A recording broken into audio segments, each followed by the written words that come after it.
धान्य धान्य मिथिला नगरिया की धान्य भेल जनक पुर रे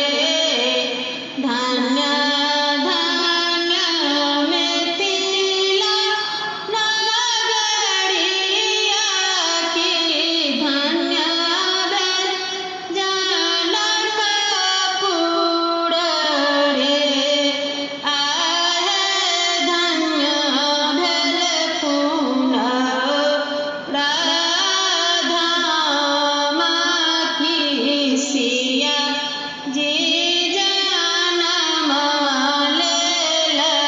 रे आए धन्य भेल पुनः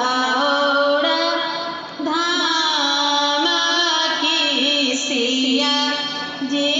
जनम लेल रे मिथिला में पड़ल अकाल की मची गेल हाहाकार हे आहे जनक जी हल धरा बनी कहर चलौलनि हे आहे जनक जी हल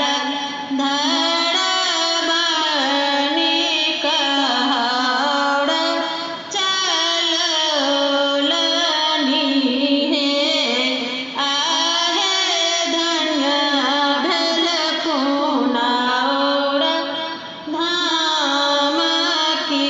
सिया जी जनम लेल रे नामी नक्षत्र सिया जन्म लेली राजा हर्षित भेल रे नव